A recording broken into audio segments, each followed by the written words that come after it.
नमस्कार, good morning India में आपका स्वागत है। मैं हूं अदिति राजपूत। टोक्यो में ओलंपिक खेलों का समापन जरूर हो गया है, लेकिन उसकी खुमारी अभी नहीं उतरी है।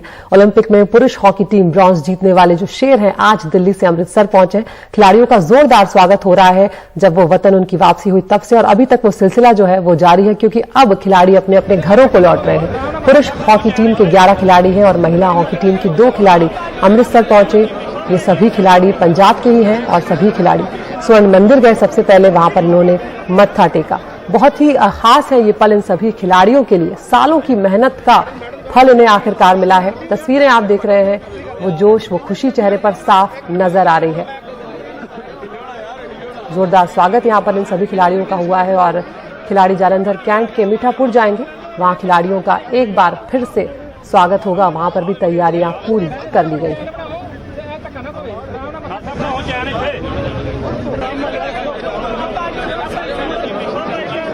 आगे बढ़ते हैं, पंजाब की ही बात करते हैं, जहां पर राजनीतिक हलचल जो है वो एक बार फिर तेज हुई है, क्योंकि कांग्रेस में खींचतान अभी भी जारी है। मुख्यमंत्री अमरिंदर सिंह ने कल कांग्रेस अध्यक्ष सोनिया गांधी से मुलाकात की। इस दौरान उन्होंने सोनिया गांधी से पंजाब प्रदेश कांग्रेस अध्यक्ष नवजोत सिंह सिद्धू की शिकायत की है। उन्होंने कहा कि सिद्धू सरकार की जिस तरह से आलोचना कर रहे हैं वो अच्छे संकेत नहीं है।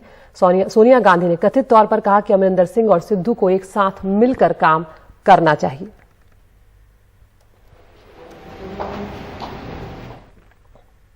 उधर दिल्ली के जंतर मंतर में एक धर्म विशेष के खिलाफ भड़काऊ भाषण देने के मामले में दिल्ली पुलिस ने बीजेपी नेता अश्विनी उपाध्याय समेत 6 लोगों को गिरफ्तार इस मामले में किया है और अब इस मामले में कुछ और लोगों की तलाश भी की जा रही है।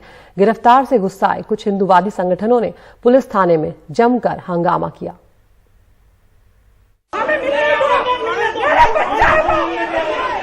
दिल्ली के कनॉट प्लेस थाने में हिंदूवादी संगठनों से जुड़े कई लोग घुस गए और जमकर हंगामा काटा।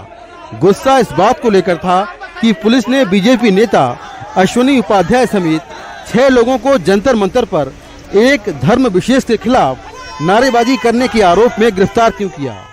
किसी धर्म के खिलाफ इन्होंने नारेबाजी नहीं की, ये बिल्कुल गलत आरोप है। लेकिन वीडियो में दिख रहे हैं ना नारेबाजी करते जो वीडियो हो सकता है, अभी जांच का विषय वो हो सकता है इन्हीं के लोग और इन्हीं के लोग होंगे। अच्छा, जो आयोजक है उनमें से कोई भी नहीं है। कानून व्यवस्था को बिगाड़ने का काम भारतीय जनता पार्टी अमित शाह जी की अगुवाई में कर रही है। उनके ही लोग इस प्रकार के भड़काऊ नारे लगा रहे हैं, दिल्ली का माहौल खराब कर रहे हैं।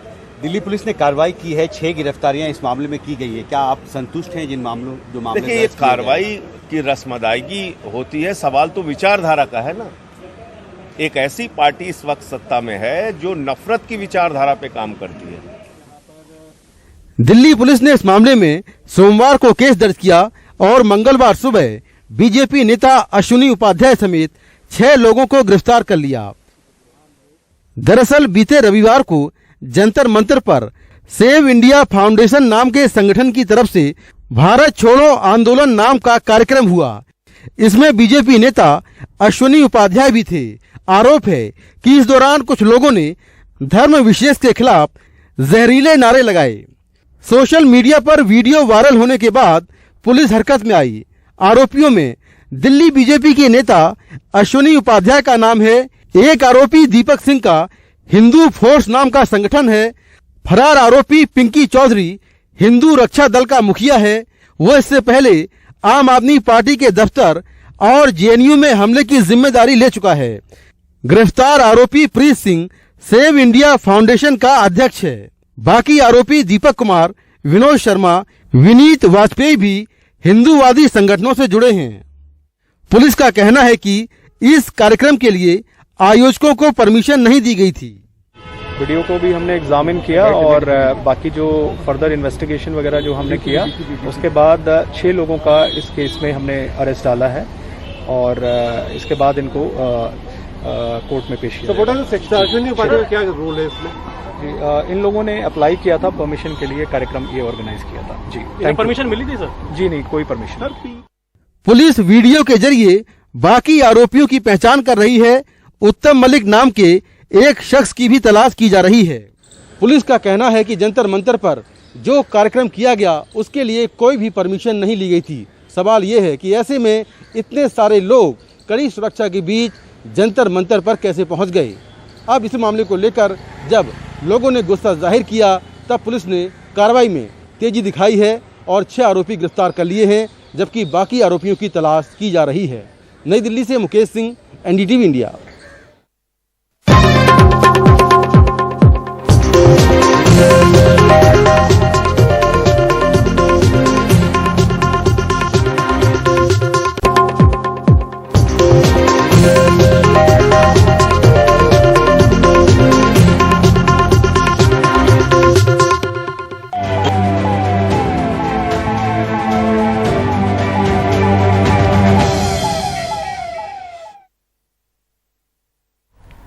दो 2017 से लाल बत्ती पर रोक लगा दी गई है। ना चाहते हुए भी नेताओं अधिकारियों को लाल बत्ती का मोह छोड़ना पड़ा, लेकिन धीरे धीरे अब लाल बत्ती की जगह हूटर ले ली है। तो अब नेतागण सड़क पर हूटर बजाकर वीआईपी अपने आने का एहसास करा रहे हैं। कानूनन इसकी इजाजत नहीं है। हूटर लगाने की अनुमति चुनिंदा वाहनों को ही मिलती है, जिसमें इमरजेंसी सेवा में लगी एम्बुलेंस, फायर ब्रिगेड और कुछ खास परिस्थितियों में पुलिस वालों को हूटर के इस्तेमाल की इजाजत दी गई है। लेकिन मध्य प्रदेश में तस्वीरें आप देख रहे हैं कि किस तरह से धड़ल्ले से इसका इस्तेमाल हो रहा है। खुद कानून बनाने वाले मंत्री, विधायक कानून तोड़ते हुए नजर आ रहे हैं। देखिए आप तस्वीरों में।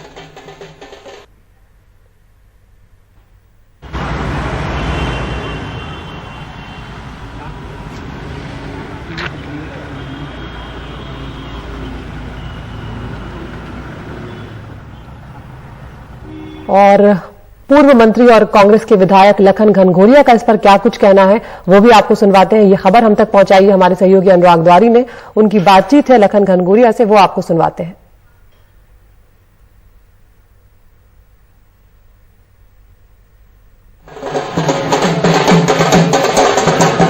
लाल बत्ती बैन हो गई, पर अब कई सारे सत्तारूढ़ दल के नेता, मंत्री और सारे हूटर लगा के घूम रहे हैं। क्या नया वीआईपी कल्चर तो नहीं है ये? हूटर और लाल बत्ती दोनों चीज में अंतर है। और हूटर जब स्वस्थ चुनाव आचार संहिता होती तब उसमें अलाउ नहीं है। लेकिन मोटर व्हीकल एक्ट में तो ऐसा किसी को नहीं दिया गया, सिर्फ पुलिस या जो ऐसी सेवाएं हैं उनके लिए अलाउड है। तो ये हो सकता है, लेकिन हम समझते कि अभी इस पे उतना फोकस सरकार का या किसी उसका था नहीं। जनरली ज्यादातर विधायक और दीगर जनप्रतिनिधि, विधायक तो ठीक है जी, दीगर जनप्रतिनिधि भी उसका यूज करते। जिस दिन सरकार बहुत स्पष्ट कर देगी उस दिन वो भी बस बंद हो जाएगा। शुक्रिया। तो यहाँ पर एक तरह से सफाई देते हुए मंत्री जी नजर आए। यहाँ पर जो कांग्रेस के पूर्व विधायक रह चुके हैं, यहाँ पर गोपाल भार्गव जो कि पीडब्ल्यूडी मंत्री हैं, उनसे हमारे सहयोगी अनुराग द्वारी की बातचीत आपको सुनवाते हैं। सुप्रीम कोर्ट ने ये लाल बत्ती और हूटर्स पर पाबंदी लगा दी थी, पर अब देख रहे हैं कि काफी सारे लोग, अब हूटर नई लाल बत्ती बन गई है। नहीं, लाल बत्ती तो नहीं है। ये बात जरूर है कि भीड़ भाड़ जब ज्यादा होती है, क्राउड होता है, लोग हटते नहीं, मवेशी इत्यादि हैं, तो इस कारण से भी आवश्यकता कभी पड़ती होगी। अभी अपनी अपनी शिक्षा के ऊपर है, हालांकि कोई मैंडेटरी नहीं है। और अनुराग द्वारी हमारे साथ जुड़ गए। अनुराग, ये जो तस्वीरें आप लेकर आए हैं, जो खबर आपने पहुंचाई है दर्शकों तक, वो थोड़ी हैरान भी करती है, क्योंकि मंत्रियों का, विधायकों का, नेताओं का एक अलग ही रसूख होता है। शायद उसमें हूटर की या लाल बत्ती की उन्हें जरूरत भी नहीं है। क्या मानसिकता इसके पीछे आपको लगती है? क्योंकि जब आपकी बातचीत हम सुन रहे हैं, अजीबोगरीब दलील दे रहे हैं यहाँ पर नेता।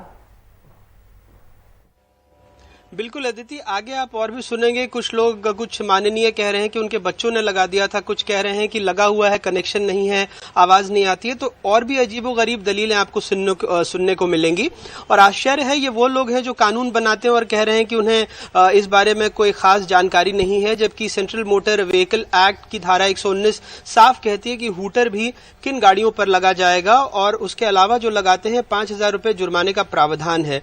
ये तस्वीरें जो हमने आपको दिखाई हैं वो विधानसभा परिसर के अंदर की हैं। तो वहां आप समझ सकती हैं कि जहां से कानून बन रहा है, जिस मंदिर से, वहां कानून बनाने वालों के मन में कानून के प्रति क्या वो सोचते हैं। और जहां तक नेताजी कह रहे थे, बिल्कुल सही कह रहे थे, क्योंकि ना सिर्फ मंत्री, पूर्व मंत्री, विधायक, बल्कि विधायक प्रतिनिधि पार्टियों के प्रवक्ता, यहाँ तक कि अगर आप गांव में चले जाएं तो सरपंच भी हूटर लगाकर घूमते हैं। आप और हम अगर अपनी गाड़ी में हल्की सी काली फिल्म भी दिख जाए तो पुलिस जुर्माना करेगी, उसे उतरवा देगी। लेकिन न सिर्फ इन गाड़ियों में हूटर लगा है, बल्कि आप देखेंगे तो बहुत काली फिल्म भी लगी हुई है कई गाड़ियों में, और जिन पर कोई भी कार्रवाई नहीं होती है। तो एक तरह से अगर आपको याद होगा तो प्रधानमंत्री ने कुछ वर्षों पूर्व कहा था कि हम ईपीआई यानी एवरी पर्सन इज इम्पोर्टेंट, जो एक नया जुमला गढ़ा था उन्होंने वीआईपी कल्चर को खत्म करने के बाद। लेकिन यहां दिख रहा है कि कौन इंपॉर्टेंट पर्सन है, और उनकी पार्टी के नेता जिनकी सरकार है वो भी उनके फैसलों के प्रति कितना उदार हृदय रखते हैं, और क्या क्या नए जुगाड़ अपने देश में ढूंढ लिए जाते हैं, इसकी बानगी है ये। अनुराग, और यहाँ पर कोई एक पार्टी नहीं है, यहाँ पर सभी नजर आ रहे हैं, चाहे वो कांग्रेस हो चाहे वो बीजेपी हो।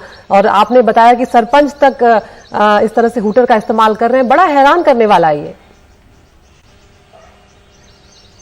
बिल्कुल, ये सर्वदलीय होता है, क्योंकि अगर आप मध्य प्रदेश की विधानसभा में देखें तो यहाँ पर आप और हम अपनी आय पर टैक्स भरते हैं, लेकिन एक साल पहले हमने आपको दिखाया था कि कैसे मंत्रियों की कमाई पर टैक्स भी सरकारी तिजोरी से ही भरा जाता है।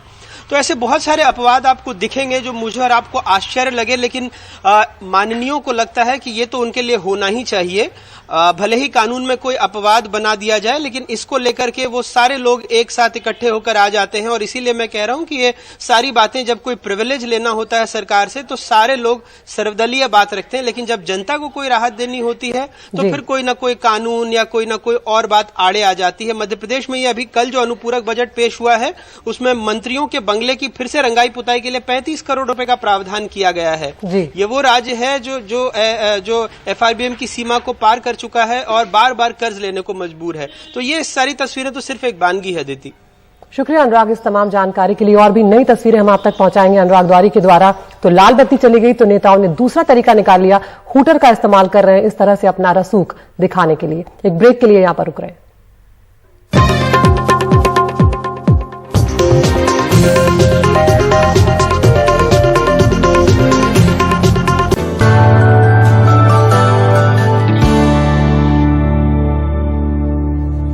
और देश प्रदेश में सबसे पहले बात मध्य प्रदेश की।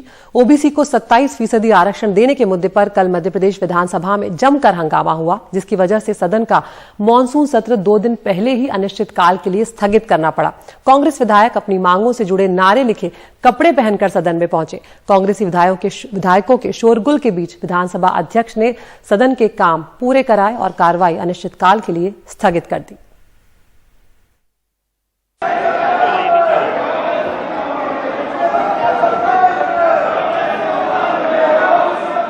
बाढ़, महंगाई, सारे मुद्दे छूट गए। कांग्रेस विधायकों ने पिछड़ा वर्ग को अब तक नहीं मिल पा रहे 27% आरक्षण के मामले में बीजेपी सरकार को जमकर घेरा। कांग्रेस के सारे विधायक सदन में काले एप्रन पहनकर पहुंचे। एप्रन पर लिखा था ओबीसी विरोधी है शिवराज सरकार। इसके बाद सदन में ओबीसी आरक्षण को लेकर जमकर हंगामा हुआ। सत्ता पक्ष और विपक्ष के विधायक आमने सामने आ गए। बहुत बड़ा मुद्दा हमारे प्रदेश का, लगभग 55% हमारे प्रदेश की आबादी हमारे पिछड़े वर्ग की है। हमने 27% आरक्षण दिया था, इसमें भी हमने स्थगन प्रस्ताव मूव किया था, स्वीकार नहीं करेंगे। जब 55% हमारे प्रदेश की जनसंख्या पिछड़े वर्ग की है, आज इसको ना पास करके जो हमने किया था, हमने इसको लागू किया था, ये कोर्ट में गए, कोर्ट में गलत इन्होंने बयान दिया, कोर्ट में गलत बात कही और आज ये अटका हुआ है। आज 27% के लिए एप्रिन पहन के आ गए आरक्षण के लिए। कमलनाथ जवाब दो, पूरी कांग्रेस जवाब दे। इन्होंने धोखा दिया पिछड़े वर्ग को, पाखंड किया पिछड़े वर्ग के साथ, पिछड़े वर्ग की पीठ में छुरा घोंपने की घटिया राजनीति की। 10 से लेकर 19 तारीख तक आपने क्या किया? जब याचिका दायर हुई आपने क्या किया? कौन से कदम उठाए कि स्टे ना हो? आंख पे पट्टी बांध के बैठे रहे। सत्ता और विपक्ष भले ही बाढ़ पर चर्चा न कर पाए, लेकिन श्योपुर से कांग्रेस विधायक बाबू जंडेल ने इस मुद्दे पर अपना कुर्ता फाड़कर कैमरों का ध्यान अपनी ओर खींच लिया। अगर मेरी जनता पे कपड़ा नहीं तो मैं भी नहीं पहनूंगा, और जूता नहीं तो मैं जूता भी नहीं पहनूंगा। मध्य प्रदेश में इस बार आफत की बारिश हुई, 24 लोगों की मौत हो गई, 8,832 लोगों को रेस्क्यू किया गया, 32,000 से ज्यादा लोगों को राहत कैंप में पहुंचाया गया, 207 करोड़ रुपए के सड़क पुल पुलिया बह गए, खेती और घरों के नुकसान का आकलन अभी बाकी है। उम्मीद थी सदन इन पर भी चर्चा करेगा, लेकिन सिर्फ 4 दिनों का सत्र 3 घंटे में खत्म हो गया। ये सच है कि आरक्षण को लेकर सत्ता और विपक्ष की अपनी दलीलें हैं जो सहूलियत से भरी होती हैं जब वो कुर्सी पर काबिज होते हैं। इस दिशा में कोई ठोस प्रयास नहीं किया जाता, लेकिन इसको लेकर हुए शोर शराबे के बीच और कई अहम मुद्दे दफन हो जाते हैं, जैसे मध्य प्रदेश विधानसभा का मॉनसून सत्र 4 के बजाय 2 दिन में ही अनिश्चितकाल के लिए स्थगित हो गया। भोपाल से कैमरा पर्सन रिजवान खान के साथ अनुराग द्वारी, एनडीटीवी इंडिया। प्रधानमंत्री नरेंद्र मोदी ने मंगलवार को गरीबों को मुफ्त गैस कनेक्शन की प्रधानमंत्री उज्ज्वला योजना का दूसरा चरण यूपी के महोबा से लॉन्च किया। इसके पहले फेज में 8 करोड़ लोगों को गैस दी गई थी, दूसरे फेज में 1 करोड़ और लोगों को ये दिए जाने की बात है। लेकिन एक बेहतरीन योजना की सबसे बड़ी दिक्कत ये हो रही है कि गैस बहुत महंगी है। 2019 में संसद में पेश सीएजी की रिपोर्ट के मुताबिक लोग साल में औसतन 3 बार ही रिफिल करवा पा रहे हैं।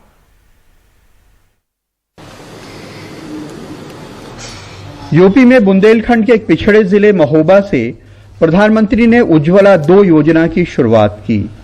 लकड़ी, उपले और कोयले जैसे पारंपरिक ईंधन के धुएं से खाना बनाने वाली महिलाओं की सेहत खराब ना हो, इसलिए ये योजना आई थी। उज्ज्वला योजना ने देश के जितने लोगों, जितनी महिलाओं का जीवन रोशन किया है वो अभूतपूर्व है। ये योजना 2016 में उत्तर प्रदेश के बलिया से आजादी की लड़ाई के अग्रदूत मंगल पांडे जी की धरती से शुरू हुई थी। आज उज्ज्वला का दूसरे संस्करण भी यूपी के ही महोबा की वीर भूमि से शुरू हो रहा है। दिल्ली से सिर्फ 80 किलोमीटर दूर हापुड़ के असौड़ा गांव में हुस्नारा की बेटी फिजा मिट्टी के चूल्हे पे लकड़ी से खाना बनाती हैं। ये भी उन 8 करोड़ लोगों में हैं जिन्हें सरकार ने मुफ्त गैस कनेक्शन दिया है। लकड़ी के चूल्हे से फिजा की आंखों में धुआं लगता है, लेकिन लकड़ी सस्ती पड़ती है। फिजा के अब्बू तांगा चलाते हैं, उसे इतनी आमदनी नहीं कि महंगी गैस खरीद सकें। फिजा का परिवार 4 सालों में सिर्फ 8 बार गैस रिफिल करवा पाया है। उन्हें गैस कनेक्शन 13 जुलाई 2017 को मिला। पहली बार गैस 83 दिन बाद 5 सितंबर 2017 को भरवाई। 8वीं बार 28 सितंबर 2020 को। 10.5 महीने से उनकी गैस नहीं भरी है। हमारे पास पैसे नहीं है इतने जो हम गैस पे काम करेंगे, हमने इसे चूल्हे पे करते हैं। अच्छा, तो आपके पास कनेक्शन कब से है फिर? 4 साल से। तो कितनी बार आप लोगों ने इसको भरवाया था, कितनी बार रिफिलिंग कराई थी आपने सिलेंडर की? बस 4-5 बार ही भरवाया था। प्रधानमंत्री उज्ज्वला योजना की सीएजी रिपोर्ट दिसंबर 2019 में संसद में पेश की गई। इसके मुताबिक प्रधानमंत्री उज्ज्वला योजना में 31 मार्च 2018 तक जिन 1 करोड़ 93 लाख लोगों के पास 1 साल से ज्यादा से गैस थी, उन्होंने साल में औसतन 3.66 बार रिफिल करवाया। यही नहीं, 31 दिसंबर 2018 को जिन 3 करोड़ 18 लाख लोगों के पास 1 साल से ज्यादा गैस थी, उन्होंने साल में औसतन 3.21 बार रिफिल करवाया। उज्ज्वला योजना में गैस तो फ्री मिल जाती है, लेकिन सिलेंडर 872 रुपए का है। इस पे बाद में 35 रुपए सब्सिडी मिलती है। जबकि गांवों में ईंधन के कई जरिए हैं। ईंधन की लकड़ी वहां सस्ती पड़ती है। कुछ लोग लकड़ी बीन लाते हैं या जंगल से तोड़ लाते हैं, उपला इस्तेमाल कर लेते हैं। फिरोजाबाद की श्रीमती इसका गणित समझाती हैं। इस्तेमाल नहीं करते कि 1000 रुपये का 900 का भरा जा तो कम तो लगे इतने पैसा हम। और लकड़ी पत्ती हम मद्दी तो लकड़ी लेते इतने की 3 महीने जराते ताते नहीं भराते। हमारा परिवार है बड़ो, चूल्हा चलता है 15 दिन कुल बस। तो कंते तो पैसा लावे हमें मिला था फ्री है, पर भरो तो ना जा तो पैसा नहीं रहा तो कायदे भरवाए ले। उज्ज्वला की गैस सप्लाई करने वाली कई गैस एजेंसी के लोग भी बहुत कम गैस रिफिल होने की बात बताते हैं। 68 कस्टमर है हमारे यहाँ और मिनिमम रिफिल में 40% करीब लोग गैस भराते हैं। और कुछ लोग अपनी आर्थिक स्थिति कमजोर के हिसाब से, जैसे पैसा नहीं है किसी के पास या जैसा पैसा का व्यवस्था होती है वैसे अपने रिफिल अनुसार भराते हैं। उज्ज्वला जैसी एक बेहतरीन स्कीम जो गरीबों के लिए है, उसका तब तक फायदा नहीं मिल सकता है जब तक कि गैस के दाम कम नहीं किए जाएं। महोबा में इरफान पठान, जितेंद्र, अदनान और राजेश गुप्ता के साथ कमाल खान, एनडीटीवी इंडिया।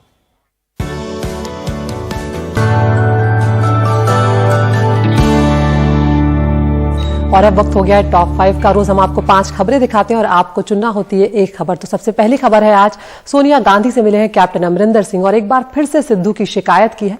दूसरी खबर बिहार चुनाव से जुड़ी हुई है। 8 दलों पर सुप्रीम कोर्ट ने अब 1-1 लाख रुपए का जुर्माना लगाया है। तीसरी खबर है, जनगणना को लेकर अब अपना दल ने भी मांग की है कि जातिवार जनगणना जो है वो कराई जाए। चौथी खबर, मुंबई से लोकल ट्रेनों में सफर करने के लिए अब चाहिए होगा QR कोड और सिर्फ वही लोग सफर कर पाएंगे जिन्होंने दोनों वैक्सीन ली हो। पांचवी खबर, हॉकी खिलाड़ियों का जोरदार स्वागत किया जा रहा है और स्वर्ण मंदिर पहुंच के कुछ हॉकी खिलाड़ियों ने मत्था फीटेका है। तो आप हमारे YouTube चैनल पर जाएं और इन 5 खबरों में से किसी एक खबर को चुनें। उस खबर को हम आपको विस्तार से एनडीटीवी इंडिया और YouTube पर दिखाएंगे।